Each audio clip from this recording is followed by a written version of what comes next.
'స్రవంతి' అనే సీరియల్ చిన్న 90స్ కిడ్స్ అందరికి కూడా చాలా సుపరిచితమైంది. 90స్ కిడ్స్‌కి మాత్రమే కాదు. అప్పట్లో ఉన్న అంటే లేడీస్‌కి, అలాగే మగవాళ్ళకి అందరికి కూడా ప్రతి ఒక్క హౌస్ హోల్డ్ నేమ్ అంటే కూడా 'స్రవంతి' అనమాట. సో, ఇప్పుడు అదే సీరియల్‌కి, ఆ సూపర్ హిట్ సీరియల్‌కి సీక్వెల్‌గా ఇప్పుడు మరో 'స్రవంతి' వచ్చింది. ఆల్రెడీ మనల్ని అందరిని కూడా అలరిస్తున్నారు. సో, ఈ 'స్రవంతి' ముందు ముందు మరింత పెద్దగా, మరింత కొత్తగా కూడా ఉండబోతుందంట. సో, ఈ 'స్రవంతికి' సంబంధించి మనకి మరిన్ని ఇంట్రెస్టింగ్ విషయాలు తెలియజేయడానికి 'స్రవంతి' సీరియల్‌లో లీడ్ రోల్‌గా నటించిన మౌనిక గంట మనతో ఉన్నారు. ఆమెతో మాట్లాడదాం. హలో మౌనిక గారు. హాయ్ అండి.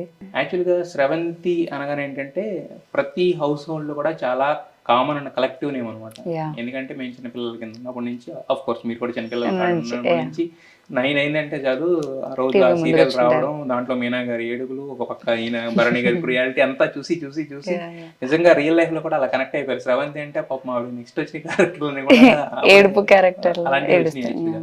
సో, అంత పాపులర్ సీరియల్‌కి ఇన్నేళ్ల తర్వాత సీక్వెల్ వస్తుందంటే అది not ordinary thing. Yeah! So, అంత ప్రెస్టీజియస్ సీరియల్‌లో మరి మీకు అవకాశం రావడం, ఎస్పెషల్లీ తెలుగు అమ్మాయి కదా మీరు. మరి మీకు అవకాశం రావడం ఎలా వచ్చిన తర్వాత ఏమనిపించింది? బేసిక్‌గా యాక్చువల్‌గా లక్ అనే చెప్పొచ్చు. ఇంత పెద్ద ప్రాజెక్ట్‌లో చేయాలంటే. ఎందుకంటే అందరికి ఇప్పుడు ఏదైనా కొత్త సీరియల్ రిలీజ్ అవుతుంది అనంటే, అంటే దాని గురించి ఏం ఐడియా ఉండదు. సో ఏంటి అని చూస్తారు. బట్ 'స్రవంతి' అనగానే ఆల్రెడీ దానికి చాలా పాపులారిటీ ఉంది. యెస్. అదొక సెన్సేషన్ హిట్ కాబట్టి సో అలాంటి ప్రాజెక్ట్‌లో మళ్ళీ నాకు ఆపర్చునిటీ వచ్చినందుకు చాలా లక్కీగా ఫీల్ అవుతున్నా. ప్రతి హౌస్ హోల్డ్ నేమ్‌లో కూడా మన సీరియల్‌లో మన క్యారెక్టర్‌ని బట్టి ఓన్ చేసుకుంటారు. యాహ్! ఇప్పుడు ఎవరు నెగెటివ్ క్యారెక్టర్ చేసారనుకోండి, ఆడున్నాడు చూసావా మన అమ్మాయినంట ఇలా ఉంటది యాక్చువల్‌గా. హ్మ్. మీరు ఒకవేళ అంటే కష్టాలు పడుతున్న క్యారెక్టర్ అనుకో, అయ్యో పాపం అమ్మ ఎలా ఉందమ్మా బాగుంది ఇలా అడుగుతారు కదా. సో, అవును. మరి మీకు అలాంటి ఎక్స్‌పీరియన్సెస్ ఈ సీరియల్ యాహ్! యాక్చువల్‌గా రీసెంట్‌గానే స్టార్ట్ అయింది. బేసిక్‌గా ఇంటి పక్కన వాళ్ళకి అందరికీ చెప్తూ ఉంటాం కదా. సో ఈ మధ్య నేను లాస్ట్ వీక్ స్కెడ్యూల్ అయ్యాక ఇంటికి వెళ్తే మమ్మీ వాళ్ళు కూడా అడుగుతున్నారు. నువ్వు నిజంగా అంత పరిగెడుతున్నావా? చాలా స్ట్రెస్ అవుతున్నావు కదా.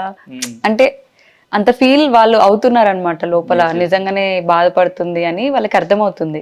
అండ్ పక్కింటి వాళ్ళు కూడా అడుగుతున్నారు. చాలా బాగా చేస్తున్నావు. నిజంగానే ఏడుస్తున్నావా అని అలా అడుగుతున్నారు. సో అడుగుతా ఉంటారు. అంటే నిజంగానే మీరు పరిగెడతారా? అంటే చాలా చేసింగ్ సీన్స్ కూడా ఉన్నాయి కదా.